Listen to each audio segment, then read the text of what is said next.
कैसे हैं आप सब लोग? जय हिंद। दोस्तों आज हम लोग एक्सरसाइज 13.1 प्रोबेबिलिटी इसको कंटिन्यू करते हैं, ठीक है। अच्छा बच्चों, मैंने आप लोगों को ऑलरेडी बताया था कि ये एक्सरसाइज बेस्ड है कंडीशनल प्रोबेबिलिटी पर, ठीक है। और कंडीशनल प्रोबेबिलिटी क्या होती है ये तो बहुत ही डिटेल में समझाई मैंने आपको, ठीक है। अगर आपने अभी तक वो वीडियो नहीं देखा है तो जल्दी से देख लो, ठीक है। डिस्क्रिप्शन में उसका लिंक दिया है, वहां से भी आप देख सकते हैं। ओके, तो चलो फिर स्टार्ट करते हैं। तो देखो बच्चों, ये पहला क्वेश्चन दिया हुआ है, ठीक। हमें क्या बता रहे हैं यहाँ पे, ध्यान से देखो। प्रोबेबिलिटी ऑफ ई कितना है 0.6, probability of F 0.3 and probability of E intersection F 0.2 है, ठीक है। हमें फाइंड करना है क्या, probability of E given F. मैंने क्या बताया था, ये जो है ना ई अपॉन एफ, इस लाइन को गिवन पढ़ा करो। क्या मतलब है इसका, प्रोबेबिलिटी ई गिवन एफ का मतलब प्रोबेबिलिटी ई की प्रोबेबिलिटी बताओ जब एफ इवेंट हो चुका है। यही फॉर्मूला था, याद करो, सिखाया था ना। इसी तरह से हमको क्या निकालना है, प्रोबेबिलिटी एफ गिवन ई, ये दोनों बातें निकालनी है। तो चलो भैया सबसे पहले ये लगाते हैं, प्रोबेबिलिटी ई गिवन एफ, है ना, प्रोबेबिलिटी ई गिवन एफ। तो इसका फार्मूला क्या हो जाएगा, probability E intersection F divided by probability of F, ठीक है। प्रोबेबिलिटी ऑफ एफ जो भी यहां पे नीचे होगा वही लिखते हैं। तो ई इंटरसेक्शन एफ कितना है, 0.2 एंड प्रोबेबिलिटी ऑफ एफ 0.3। तो देखो ये पॉइंट से पॉइंट खत्म, आंसर क्या है 2/3, ठीक। कितना सरल है यार, सब लोग कर सकते हो। इसी तरह यहां पे भी आ जाओ, probability of F given E, तो इसको उल्टा घुमा दिया तो formula same to same formula, probability E intersection F, बस नीचे क्या आ जाएगा, जैसे यहाँ पे एफ था तो एफ आया था, यहाँ ई है तो ई आएगा, प्रोबेबिलिटी ऑफ ई। तो ये कितना आएगा, ई इंटरसेक्शन एफ वापस 0.2 and probability of E is what 0.6। तो पॉइंट से पॉइंट खत्म, आंसर कितना आया 2/6 और इसको कट करो तो ये आएगा 1/3, ठीक है। कहानी समझ में आई ना। तो चलो भाई इसको लिखो, अगले सवाल पे आते हैं। अब थर्ड क्वेश्चन लिखते हैं बच्चों। अच्छा बच्चों, क्वेश्चन नंबर 2 तो बहुत सरल है, जैसे 1 था, ठीक है, कर लेना। ओके, चलो 3 पे आते हैं। तो इसमें भी देखो, फिलहाल ये भी बहुत इजी है ना, सब हो जाएगा। इसमें देखो क्या करना है, प्रोबेबिलिटी ऑफ ए दिया हुआ है, प्रोबेबिलिटी ऑफ बी दिया है और प्रोबेबिलिटी बी गिवन ए दिया हुआ है। हमें क्या निकालना है, प्रोबेबिलिटी ए इंटरसेक्शन बी। तो ध्यान से देखो, हम लोगों ने फार्मूला क्या पढ़ा था, ध्यान से देखो क्या फार्मूला होता था। ये फार्मूला है ना, probability A given B, probability A given B, probability A intersection B upon probability of B, ठीक। अब अगर ध्यान से देखो, हमको यहाँ पे क्या गिवन है, B given A, B given A. तो अगर बी को ऊपर कर दूं और ए को नीचे कर दूं तो यहाँ पे भी ए आ जाएगा ना नीचे ए। तो ध्यान से देखो, अब मुझे ये चीज निकालनी है, प्रोबेबिलिटी ए इंटरसेक्शन बी, यहां दिख रहा है ना ये। तो ध्यान से देखो, अगर मैं इसको उधर ले आऊं, यार इसके नीचे कुछ नहीं 1 तो है, तो ये दोनों मल्टीप्लाई हो जाएंगे, ये इधर आ जाएगा, ऐसे हो जाएगा। Probability of A intersection B is equal to क्या होगा, probability of A into probability of B given A, ऐसे तो हो जाएगा। बोलो, तो इसकी जगह हम क्या लिख सकते हैं, इसकी जगह हम लिख सकते हैं probability of A into probability of B given A.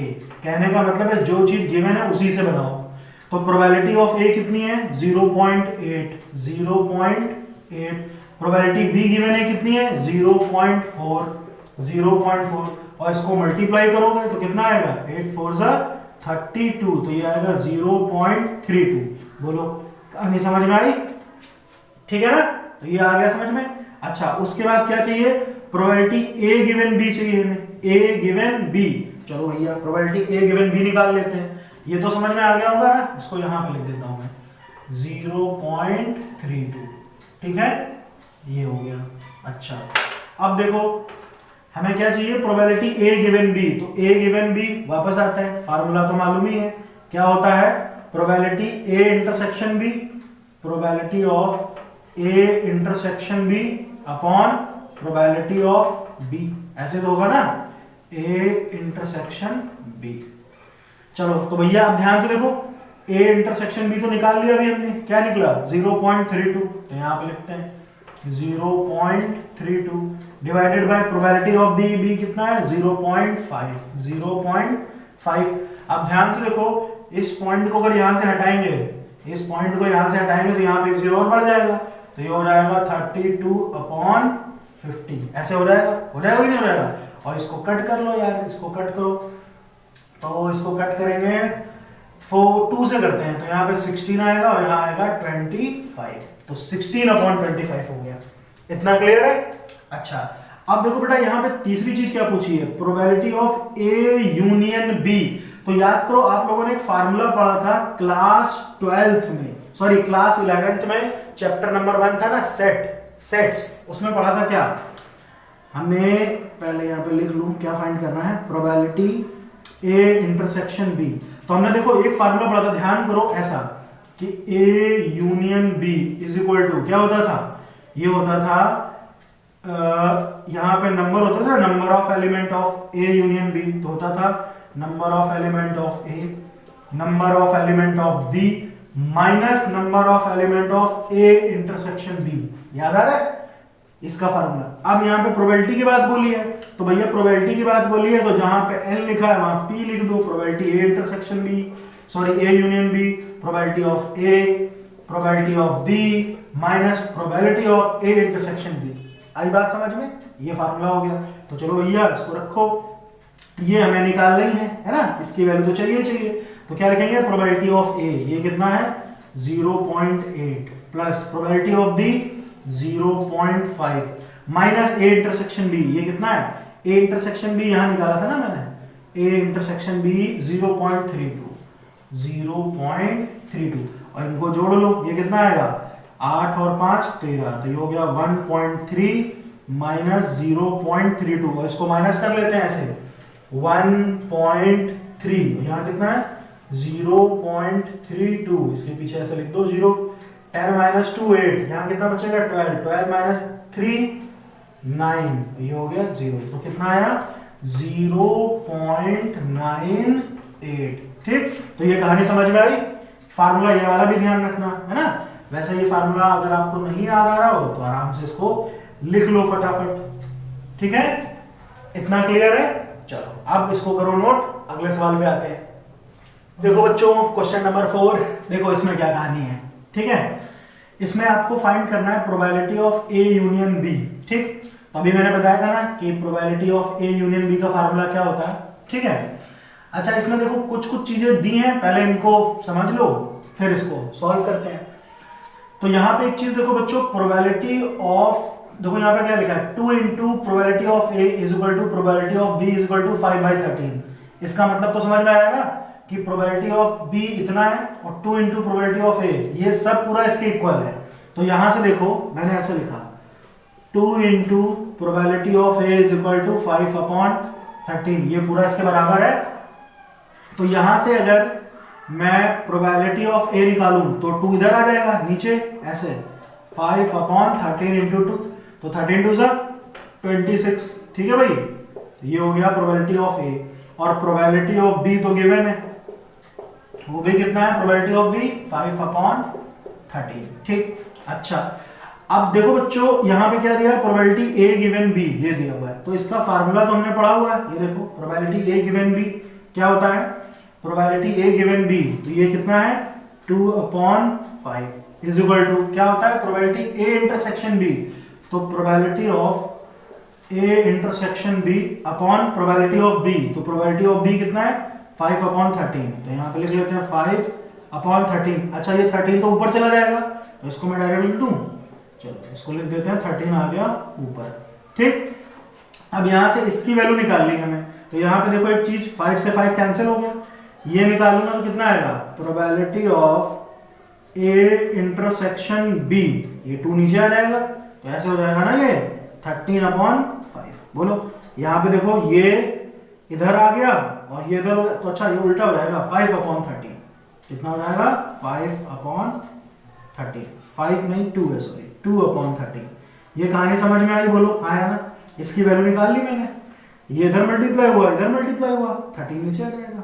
ठीक है, अच्छा तो probability of A intersection B तो आ गया हमारा कितना 2/13। इतना क्लियर है?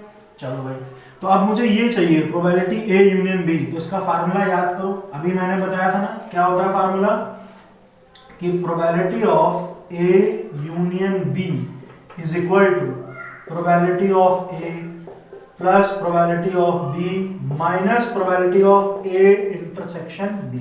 ठीक, अब देखो सारी चीजें हैं हमारे पास। प्रोबेबिलिटी ऑफ ए कितना है, प्रोबेबिलिटी ऑफ ए ये रहा 5/26 है ना, 5/26 plus probability of B 5/13। Probability A intersection B कितना आया 2/13। कितना आया 2/13। तो बस भाई इसको सॉल्व कर लो। एक चीज देखो 26 13 13 इस पूरे का एलसीएम यहीं पे देखो पहले। अच्छा 5 में से 2 माइनस कर लो, इसका तो सेम है ना, तो 5 - 2 3/13। इसको ऐसे लिखता हूं 5/26 प्लस 3/13। 5 में से 2 चला गया। अब इसको सॉल्व करो तो 13 और 26 का एलसीएम 26। यहां कितना रहेगा 5 प्लस 13 के टेबल में 2 बार आएगा ना 26, तो 3 2 6, तो कितना हो गया 11/26। बोलो समझ में आया कि नहीं आया? ठीक है, आसान है काफी, बस कैलकुलेशन की कहानी है। ठीक है, अब देखते बच्चों 5th नंबर क्वेश्चन। इसमें भी देखो यार सब कैलकुलेशन ही करना है। पहले देखो क्या दिया है हमें, probability of A, probability of B and probability of A union B दे दिया। अब मुझे क्या फाइंड करना है, probability of A intersection B, probability of A given B and probability of B given A. ठीक है भाई, ये सब हमें फाइंड करना है। ठीक, समझो ध्यान से देखो इधर। हमने बेटा ये फार्मूला पढ़ा ना, probability of A union B is what, probability of A plus probability of B minus probability of A intersection B. ठीक, बहुत ध्यान से समझना। तो ए यूनियन बी तो देखो गिवन है 7/11। ठीक है, प्रोबेबिलिटी ऑफ ए कितना है 6/11। प्रोबेबिलिटी ऑफ बी कितना है 5/11। ये probability of A intersection B. तो सबसे पहले देखो इसको सॉल्व कर लेते हैं। 7/11 6 और 5 11/11 ये हो गया ना, minus probability of A intersection B. तो ये तो कैंसिल हो गया, कितना आएगा 1 इधर जाएगा माइनस हो जाएगा। 7/11 minus 1 is equal to minus probability of A intersection B. तो ये कितना होगा, इसके नीचे 1 हो गया, 11 माइनस 7 तो ये आएगा -4/11 is equal to minus probability of A intersection B. तो देखो ये माइनस से माइनस कैंसिल, तो ये कितना आ गया 4/11। प्रोबेबिलिटी ए इंटरसेक्शन बी कितना आया 4/11। ठीक है भाई। अच्छा अब देखो हमें क्या चाहिए, probability of A given B. क्या फार्मूला होता है, प्रोबेबिलिटी ए इंटरसेक्शन बी, ये देखो अभी हमने निकाला कितना आया 4/11। फिर क्या चाहिए, प्रोबेबिलिटी ऑफ बी। तो प्रोबेबिलिटी ऑफ बी कितना है 5/11। तो 11 से 11 कैंसिल 4/5 ये हो गया। ठीक, अब दूसरी चीज क्या चीज चाहिए, probability of B given A. तो बी गिवन ए का फार्मूला बच्चों यही रहेगा सेम टू सेम, बस यहां पर क्या है नीचे ए आ रहेगा ऐसे, प्रोबेबिलिटी बी गिवन ए। तो यहां भी क्या हो जाएगा प्रोबेबिलिटी ए, है ना, तो सब कुछ वही। तो ए इंटरसेक्शन बी देखो फिर से कितना है 4/11 और प्रोबेबिलिटी ऑफ ए कितना है 6/11। तो भैया ये 11 से 11 कैंसिल, कितना है आंसर 4/6। बोलो समझ में आया कि नहीं आया? चलो भाई लिखो फटाफट।